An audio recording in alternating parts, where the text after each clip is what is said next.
Stop what you're doing. I need you to stop scrolling. I need you to close every other browser tab you have open right now. If you are watching this on your phone while doing something else, I need you to sit down, find a quiet corner, and give me your complete and total attention for the next 30 minutes. Because what happened in the last 24 hours is not just another market day. It is not just another green candle. It is not just another number on your trading screen. What happened on Friday, January 10th, 2026, is the moment the narrative cracked wide open. The moment the physical market stood up and slapped the paper market across the face. And unless you understand exactly what just happened, you are going to be left standing on the platform while the train leaves the station. Ladies and gentlemen, welcome back to Veiled Wealth. I'm John A.G. I've been doing this for years. I've tracked this market through every manipulation, every smash, every raid, every coordinated takedown, and I have never in my entire career seen a day quite like today. We just witnessed silver explode over 6% in a single trading session. We just watched the price reclaim the $80 level and blast through it like it was made of tissue paper. And right now, as I record this, the mainstream financial media is scrambling to explain it. They are pointing at the jobs report. They are pointing at Treasury yields. They are giving you the kindergarten version of the story, the version designed to make you think this is just normal market behavior. Just another data point moving the needle. They are lying to you. They are lying to you because if they told you the truth, if they admitted what actually caused this move, the entire house of cards would collapse in front of everyone's eyes. You see, the jobs report was the spark. I'm not denying that. The December employment numbers came in softer than expected. The labor market is cooling. Treasury yields dropped, the dollar weakened, and yes, that created a tailwind for precious metals. That is the official story. But here is what they are not telling you. Here is what they are deliberately omitting from every headline. The jobs report did not cause a 6% surge in silver. Jobs data does not move silver 6% in a single day. That is not how markets work. Something else happened, something structural, something terrifying for the people who have been suppressing this market for decades. And that something is happening right now in the vaults of London. I need you to understand the gravity of what I'm about to tell you. Because while everyone is focused on the price, while everyone is celebrating the green candle and posting rocket emojis, the real story is buried in the physical market reports coming out of the London Bullion Market Association, LBMA. Traders on the ground in London are reporting difficulty sourcing deliverable bars. Let me say that again so it sinks into your brain. Traders cannot find silver bars to deliver. In London, the hub of global bullion trading, the place where the price is supposed to be set by endless supply meeting endless demand, that market is running dry. That market is experiencing a supply squeeze. And that supply squeeze is the gasoline that turned the jobs report spark into a 6% inferno. This is not speculation. This is boots on the ground intelligence from the people who move metal for a living. When they say they cannot source bars, it means the inventory is not there. It means the float has evaporated. The comfortable buffer of available silver that has always existed to lubricate the system has disappeared. Let me explain why the London squeeze is the most important development since we crossed $70. Because I need you to understand the plumbing. Otherwise, you will not understand why what comes next is going to make today look like a warm-up lap. The London silver market operates on a system of unallocated accounts and allocated storage. Unallocated silver means you have a claim on silver, a promise, an IOU. The bank owes you silver, but those ounces are not sitting in a vault with your name on them. They are part of a general pool, a pool that the bank uses for its own purposes, lending, leasing, hypothecating.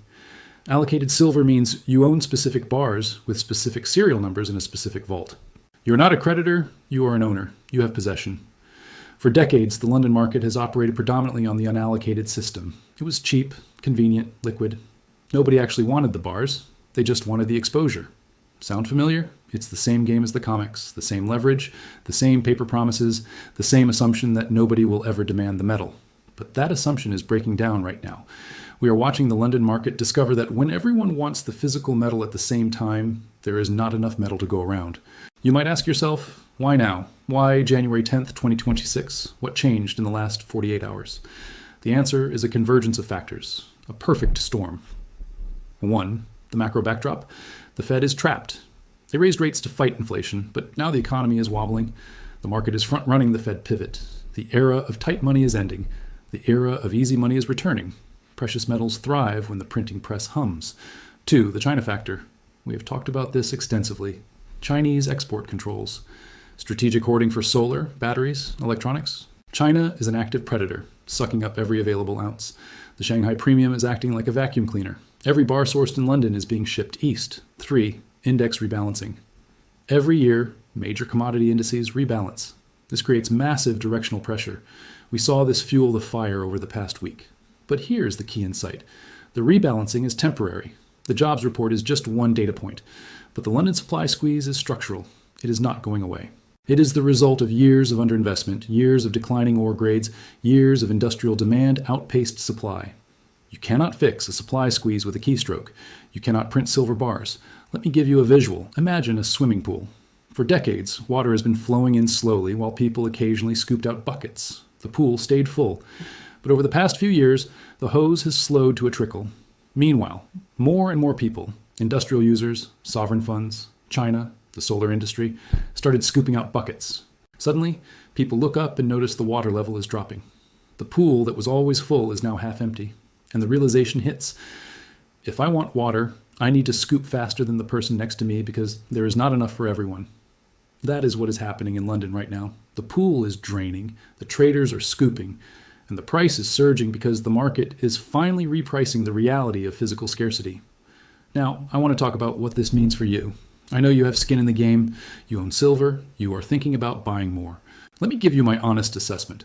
The 6% move we saw today is not the end. It is the beginning. Today was the confirmation that the physical market has taken control of the price. For years, the paper market set the price. The physical market was just along for the ride, but something has shifted. The physical market is now in the driver's seat. When traders cannot source bars in London, the paper price becomes meaningless. You can short all the contracts you want on COMEX, but if there are no bars to deliver, the shorts are trapped. We saw a preview of this yesterday with the backward rolling data I shared. Over 1,600 contracts aggressively demanding delivery in a quiet month. And now we are seeing the same dynamic play out in London. I want to be very clear about the target. $100, triple digits. That is not a fantasy. That is a mathematical inevitability given the current trajectory. When you have industrial demand growing, solar installation accelerating, China hoarding and mining supply stagnant. The price must rise. It must rise to ration the remaining supply. $80 is not the destination. $80 is a rest stop on the highway. The destination is $100, then $120, then $150. But I need to warn you about something. The path will not be smooth. The banks will fight back. They always do. They will use the paper market to manufacture pullbacks. They will smash the price in overnight sessions. They will plant negative stories. They will try to shake you out. Do not let them. Do not let a manufactured dip convince you the thesis is broken. The thesis is stronger than ever. The fundamentals are screaming. The physical market is confirming. The only thing that can stop this train is if they magically conjure billions of ounces of silver out of thin air. And they cannot do that. I want to close with a thought about what this moment means. We are living through a monetary reset. The fiat currency system is in its terminal phase. The debts are too large. The imbalances are too extreme. The trust is eroding. People are waking up to the fact that the paper in their wallets is not real wealth. It is a claim on real wealth that is being diluted every day. Silver is real wealth. It has been for 5,000 years. It was money before governments existed, and it will be money after governments fall. Right now, the market is beginning to price that reality back in. The move to $80 is not a bubble. It is a repricing. We are just getting started. The move to $100 is coming. And when it arrives, the people who positioned early, the people who understood what was happening, the people who had courage, those people will be vindicated. I am asking you to be one of those people. I'm asking you to trust the evidence, trust the data, trust the physical market that is screaming for metal while the paper market pretends everything is fine. This is veiled wealth. The London squeeze is real. The $80 breakout is confirmed. The path to $100 is open. Secure your metal, secure your future.